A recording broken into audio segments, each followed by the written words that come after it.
We're thankful to each one of you, the media people. I want to thank all our speakers who are here, and of course our chief guest, uh, Madam Hekani Jahalu. I've personally worked with her for many years, and this is our first program, so very happy to have her. She's also a mentor to me. I've worked under her leadership for 7 years, and if there's somebody in Nagaland who can change the concept of business, entrepreneurship industry, I think there's nobody better than her to do this.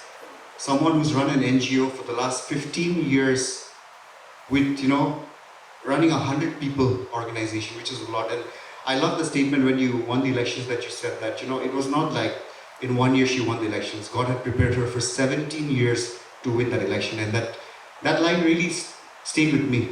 And so as Edu Center for our first program, there's no one better than her, who's a mentor, who's a hero for so many people, and somebody we really are confident will change the landscape of Nagaland. So thank you very much for being here. I want to thank Sir Tali. Sir Tali is going to retire very soon. And people at this time when they're going to retire, they're normally relaxed with their legs up. But I keep telling Sir, how busy are you in life? He's always in Koima, Wokha, everywhere. And then when I go to his office, I see that he's going to retire in February next year. But really, we've worked with a lot of people, and at this time of moment, they're just getting into their retirement mode. They don't want to work. So thank you for believing in us and having this program. This is our first program with MSME, and we know that there's going to be so many more programs that we want to do together. Kulo Lauren as well, from NIDC chairman, who is from the private sector, still trying to understand who to call sir, madam, and confused with protocols. But thank you very much. Sashi Wapang, our additional commissioner with GST, is here. Just grateful to everyone, our partners, Mr. Nakro is also here, our students, our entrepreneurs, my team, the hotel, for giving us such beautiful arrangement.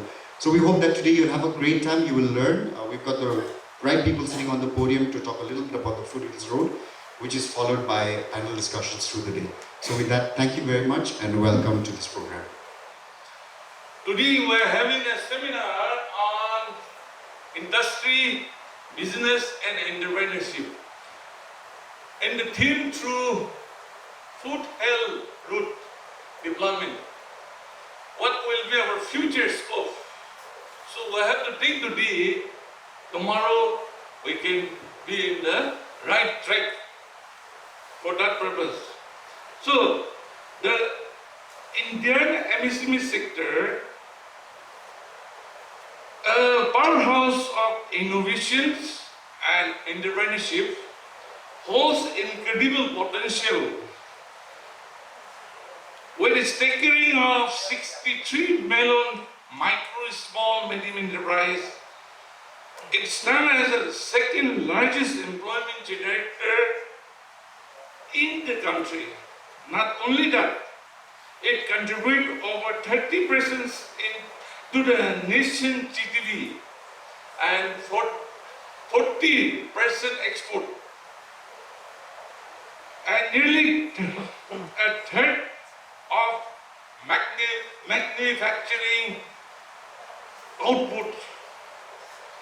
These astonishing numbers showcase the remarkable role played by the Indian MSMEs and primarily India's economic growth. At the outset, today's seminar on industry and business environment entrepreneurship via Foothills Road and Nagaland, wherein I hope lots of MSME units can be set up in the future for livelihood for unemployed youth. Unemployment is the biggest problem in Nagaland. 70,000 registered educated people are there. Now we have to think where to accumulate that one in the future. The government of Nagaland and government of India can play a major role to enhance enterprise to set up for creation of this special economic zone in the Foothills route. Development as per the government of Nagaland policy is already there. The government should formulate industrial policy as per the needs of the local resources and manufacturing of local based enterprises. So we have to give stress what resources, what skill we need. In that way, we have to develop our future.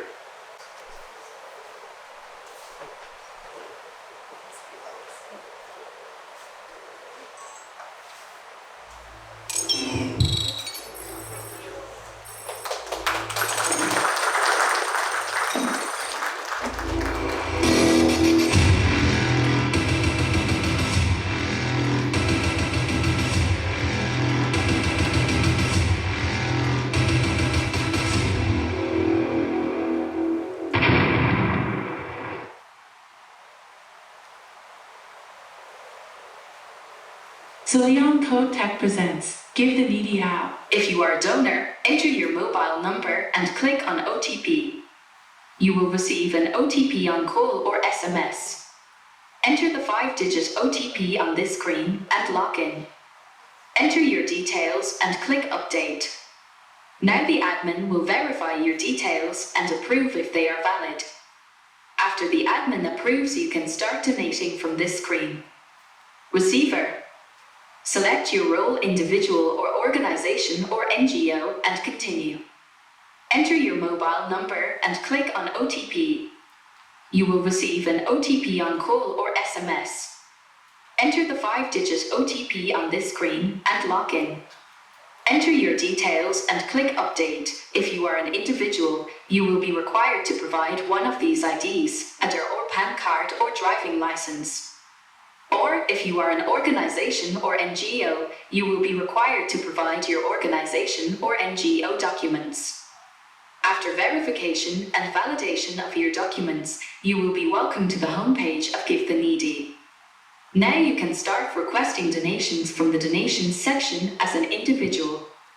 If you are an organization or an NGO, you can start requesting your needs after approval from the admin. Please note that the authentication is a one-time process for the safety and security of the users. Please refer to our privacy policy and terms of use on our website givetheneedy.org.in. Someone somewhere is in need. Start making a difference today and embrace the joy of receiving. Download the first version of Give the Needy Android app from our website by scanning the QR code. The iOS version of the Give the Needy app will be available at App Store shortly. Thank you and keep supporting us.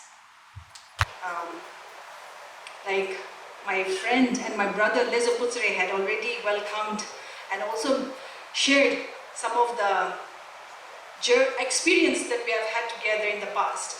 So for me, he's not only been a friend but a brother, and we have been he's been very instrumental in putting up YouthNet for the young ones who are here, the non-profit organization YouthNet, to where it is today. And we always believe that once you have contributed, once you have learned, if anybody wants to do bigger things in life, then we give their blessing, we give our blessing, and they move on to do bigger things. Lezo Putre, after being the director of YouthNet, which I founded in 2006, went on to do bigger things and founded Edu Center. We all know about Edu Center. It has many other branches also. But today, I'm also really overwhelmed because this is my first program as an advisor to the government of Nagaland and being in Lezo's program. You know, many a times when we did programs in the past, we used to really crack our head thinking, what should we give the chief guest? And today, I'm on the other side, and I don't know what Lezo must have done to get me what, and that's the biggest gift I've ever got in my life. Yes, so thank you so much, Lezo, for the warm welcome and for also inviting me to be part of this very important program. My respect goes to Chairman NIDC, Joint Director Mr. Tali, Sashi Wapang, Additional Commissioner of GST, and we have Mr. Abib Izum, the OSD of Transport. Ekesha is here from the Directorate of Industries and Commerce, and Mr. Avizo Nakro. He is sitting at the back, but probably today he wants to feel very, very young and sit with the younger people. I know they were asking him to come and sit this side, but he wants to sit there. But it's nice sometimes to be a backbencher and enjoy what young people go through. And all my other young friends, entrepreneurs, and I think there are some students also, I'm really, really happy because for us, for Leslie and I, our life revolves around young people. We sleep, eat, drink, live for young people. And you are the ones we are working for, we have been working for. And you're also very fortunate because we have lined up speakers who are not only, I should say, experts, but also practitioners. I encourage all of you to enjoy this one-day session because at the end of everything, whether you like it or not, you are going to inherit the future. Whatever we are doing today, we are doing it for you. During our time, when we were young like you all, we never got this opportunity. We didn't have programs like this where seniors used to, where you can start understanding the future, where you can start understanding the challenges, where you can start understanding the potential around you. We just grew each day as it came. But for you, the world is so much better because your seniors make sure that you're part of the process, the planning process for the future. So enjoy this session. Please enjoy, not just because you have to be here, but every speaker that's going to be speaking to you bring a lot of knowledge. And because at the end of everything, life is survival of the fittest. You'll have to fend for yourself. No one is going to come and rescue you. All those people who learn, and who has hunger to learn, go on to become successful. So for the young ones, please enjoy these sessions. And for the rest, thank you so much. This is such an important topic, like Leslie had mentioned. We've been hearing about Foothill for a very long time. In fact, the whole process started in 2013. So we are celebrating a decade now, and there's a lot of anticipation, a lot of discussion, a lot of ups and downs have gone through the making of this Foothill Road. Foothill Road, just to put this discussion into perspective, we have a couple of sessions, like financial institutions, role of government, etc., employment, etc., etc. But to put this whole session into perspective, I'm going to just share a little bit about what is this Foothill. 2013, it started, the whole process started. The discussion was happening according to some article even before that, but the whole process started in 2013. And it connects Peren to Mon, Tizit in Mon. So it's a whole stretch about approximately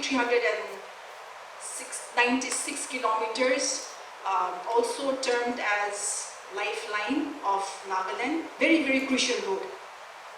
And when it started, with much fanfare initially, under special plan assistance. The funding came from the special plan assistance under Planning Commission, and it started off. But unfortunately for us, the policy changed, Planning Commission got dissolved, and a new policy came into being. So after the funding stopped, obviously when there's no fund, we can't take the road forward. The road cutting, everything took place, but apart from that, it had to stop. And we know a lot of things happened in between. Then we had the Nagaland Foothill Coordination Committee, the different tribes coming together on the part of the civil society to support the government and also be a pressure group for the government as well. And with their support, we've been able to come this far. But the problem is, Nagaland government is a huge project. Nagaland government cannot fund this project. Every project, big project that comes to Nagaland is funded by the central government. And that is why, with all its seriousness, government of Nagaland under the leadership of Honorable Chief Minister Nifu Rio, We have been trying to make sure that we're getting funds from the ministry. They have met with the minister, Union Minister Nitin Gadkari as well. In fact, in the last session, the 13th Assembly, this issue was taken up very, very seriously and discussed at the Assembly. Even in this session, even in this 14th Assembly, even the second session, which I was also part of it, the Assembly discussed this issue. We know that this is one of the most important projects that the state needs to focus on. So please do not think, we know because when issues like this come up, there's a lot of talk saying the government is not doing enough, government is not serious enough, and the blame always goes to the government. But also remember, government cannot create funds. It has to come from the ministry. And so I think, I'm really, really hopeful, though it's 10 years, government is putting our all heart and soul, our chief minister is making sure that we get some funds to get the road completed. So that is one thing on the status of the road. Now on the potential, we know what the potentials are. When we talk of, because it's starting from Mon, when we talk of Mon, we talk of the mine, the coal mines, so there's minerals, Long Land and Mokokchung, that's the agricultural belt. We talk of, it reaches Peren. And we talk of Peren, we know it's the rice bowl of the state. So when we look at the potentials, it's enormous. And these potentials will be discussed in the next couple of hours, which different experts will come and explain to you all and discuss on this issue. I'm not going to get into potentials, but especially for those who are going to be speaking, because the speakers here are all very, very crucial stakeholders who have a very important role to play. And also I want to request the Edu Center, though this is futuristic, we don't even know when the road will be completed, but we have to be hopeful that it will come soon. And any people who are prepared for the future always have a better positive impact. In Nagaland, everything is so random. We don't plan. Even our cities are not planned, even our programs are not planned. Everything that happens randomly, we do it. But this should be a preliminary exercise. And I want to request Lezo, that if you and your team, this could be the preliminary to formulating a more robust policy recommendation. Because this is going to happen. It may take 1 year, it may take 5 years, it may take 10 years. Hopefully not. But whatever it may be, we are hopeful that this road will come through. So through this exercise, please also engage more experts, continue to have a discussion with all the experts here. And if a policy recommendation can be framed up to give it to the government, that can be the basis in order to start planning when the road is in place. So that is one suggestion that I'm going to request Edu Center. The other thing is this program is supported by Ministry of MSME, and me being the advisor for Department of Industries and Commerce, where the Ministry of MSME also falls under department. And this is one subject that I am really, really pushing. Though it says Industries and Commerce, in the context of Nagaland, MSME is the way to go. And I really thank Mr. Tali for supporting Edu Center to discuss on this.